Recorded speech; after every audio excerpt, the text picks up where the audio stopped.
Sam, I'm 21. I've been riding bikes for about 5 years now. Currently on a CB400. I play hockey for my uni and a club. Currently vice captain of my hockey team at uni.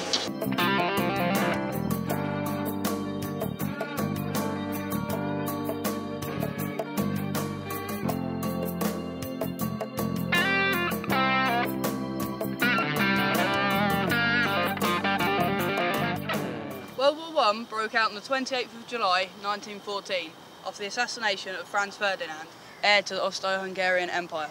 The assassination sparked a diplomatic crisis that drew the Austro-Hungarian Empire together with Germany against the Allied forces of Britain, France and the Russian Empire. This was to be one of the deadliest conflicts that the world has seen, resulting in the deaths of 9 million soldiers and 7 million civilians.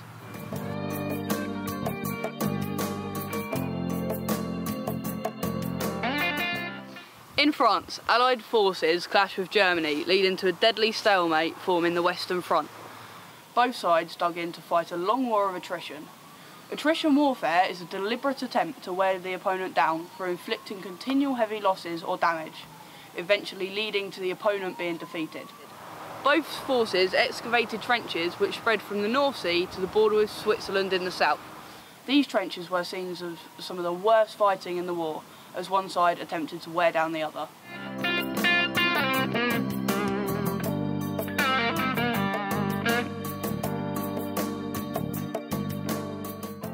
The modern day motorcycle's evolution has been influenced by the war. Pre-war motorcycles effectively resembled bicycles with engines. During the war, motorcycles were manufactured by Douglas and Triumph and started to resemble the modern day machine by the end of the war.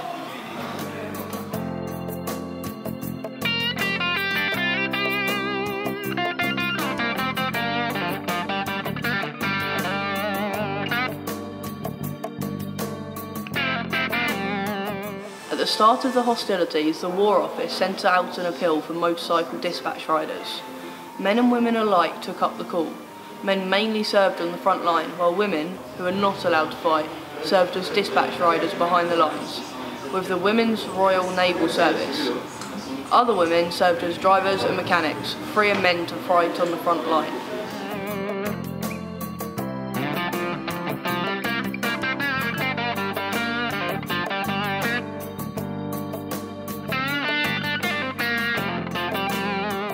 Motorcycle dispatch riders played an essential role on the Western Front. Radio and telephone communications could be intercepted by the enemy, so orders and information were sent by motorcycle courier. A dispatch rider also had to deliver equipment and transport occasional personnel. Maps were often of poor quality and in short supply, and the exact location of troops was often inaccurate.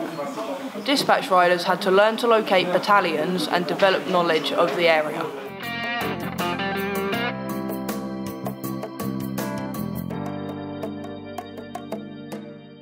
Captain William Watson was one rider who served with the Royal Engineers Signal Service on the Western Front in 1914. Like many early dispatch riders, he initially used his own motorcycle. Later on, the Army supplied motorcycles manufactured by Douglas and Triumph. Watson wrote the book Adventures of a Dispatch Rider, recounting his experiences on the front line.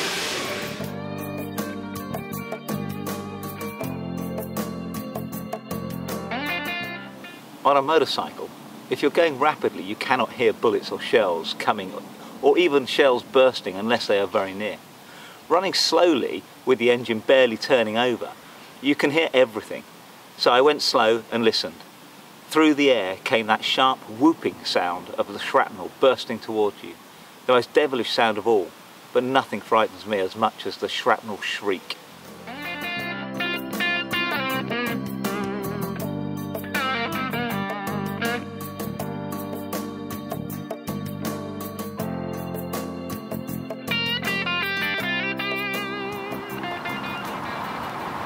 The Battle of Mons, located along the Mons Canal, took place on the 23rd of August 1914. It was the last of the 4 battles that was to be fought during the opening month of the war. The canal's route formed part of a salient, which made it difficult to defend. Prolonged and heavy fighting led to French withdrawal, leaving British forces unsupported. Orders were given for the British, who had successfully repelled German attacks, to withdraw.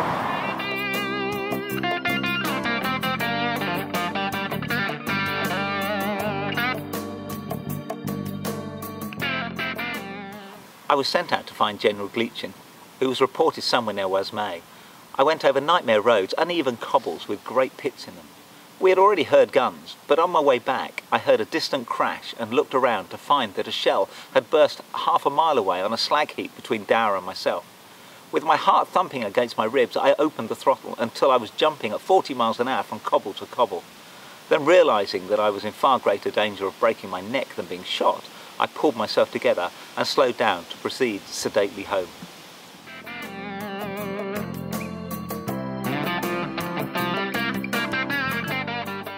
After the Battle of Mons, feeling let down by the French, British soldiers retreated from the German advance. Watson helped army divisions keep in contact as the British Expeditionary Force moved towards Paris. From his various trips, Watson reported that morale was high among the troops. Most soldiers blamed the French for the retreat, believing the battle could have been won.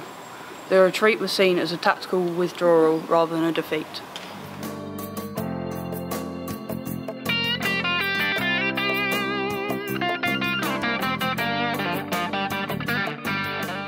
Riding back, I heard some shouting, a momentary silence, and then a flare of the finest blasphemy.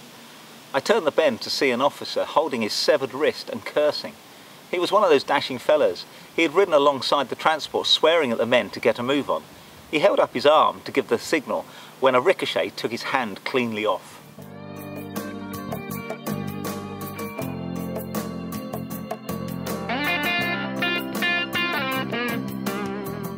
The first battle at Asney was early in the war, and after a hasty pursuit of the enemy, William Watson found himself in the middle of the battle. On Sunday morning, the 13th of September, we were over the Asney River and got into position to attack. We were lying down in a field when a German aeroplane came over and dropped a ball of smoke, which remained in the air for about a minute, giving the Germans our range. They soon got at us, and I was hit with the first shell. A shrapnel bullet passed through my left arm and glanced off my ammunition pouch, which was full. Had the pouch been empty, the bullet probably would have passed through my body and I would have been killed.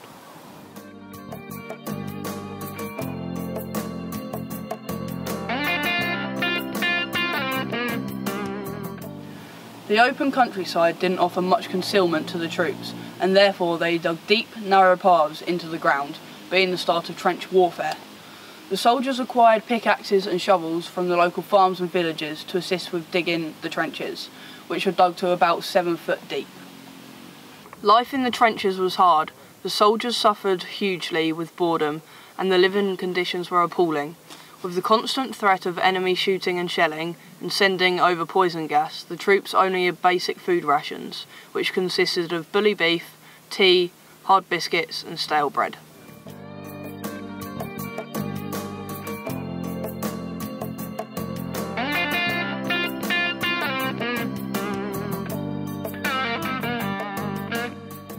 The soldiers also had to cope with all weathers, freezing conditions or very wet conditions that turned the battlefields and low-lying trenches into total mud baths.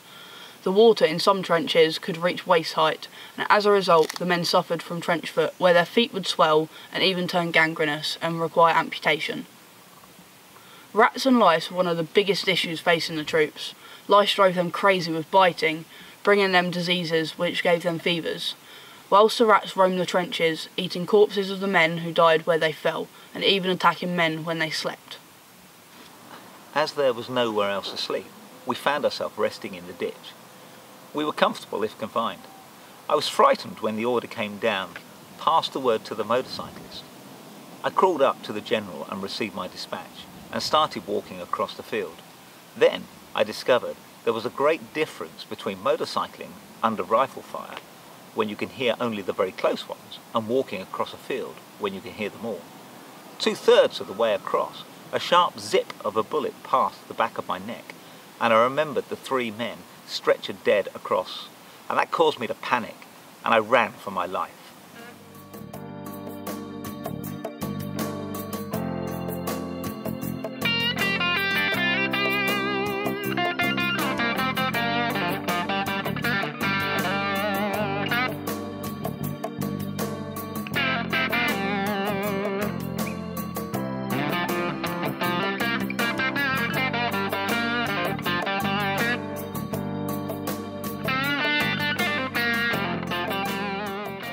William Watson visited Ypres early in 1914.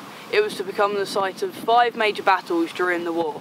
The first battle took place between the 19th of October and the 22nd of November 1914. In this battle, the British forces were outnumbered by 2 to 1 and under-resourced. During the battle, 30% of the army were killed and numerous more soldiers wounded.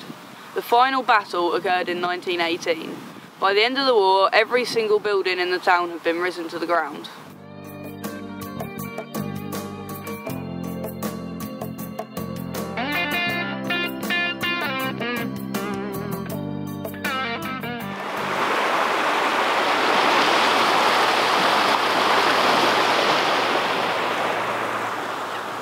The Battle of the Somme was fought in 1916 and has come to symbolise the horrors of the war.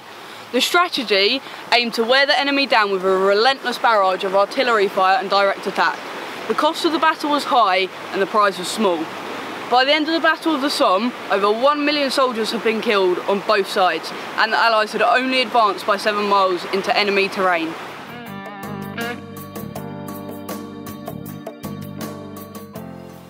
Fighting on the Western Front had a terrible effect on soldiers, and many experienced shell shock. Shell shock, a psychological condition leading to severe anxiety or loss of control, was caused by being exposed to continual artillery fire. It often went undiagnosed, and soldiers suffering from it were expected to carry on fighting. Desertion was common, and it carried the sentence of death by firing squad. Some soldiers who were executed were as young as 16 years old.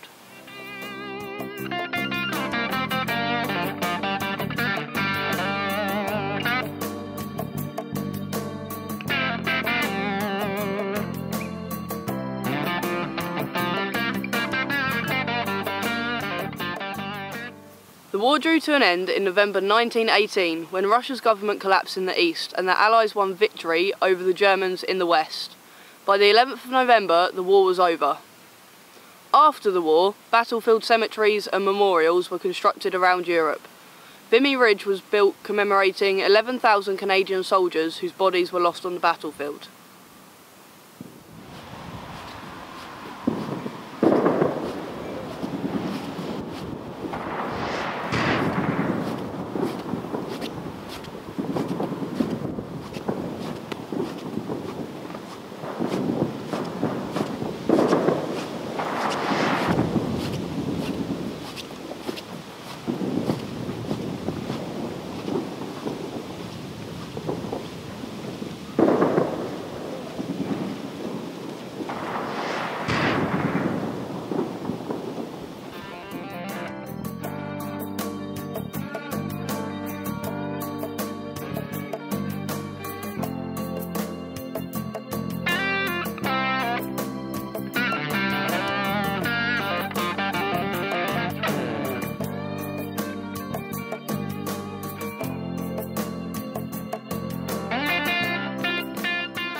The Menin Gate, located in Ypres, is one of 4 British and Commonwealth memorials designed by Sir Reginald Blomfield.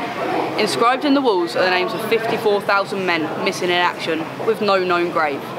Every day at 8 PM we hear the sounding of the last post, remembering the sacrifices of these soldiers. This ceremony has become part of daily life for those living in Ypres.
The map in Europe was radically changed after the war. Empires fell, forgotten nations found new independence, and new nations were born. A new world organisation, the League of Nations, was created to maintain international cooperation and world peace. It failed in this task, and the world would be at war once again within 20 years.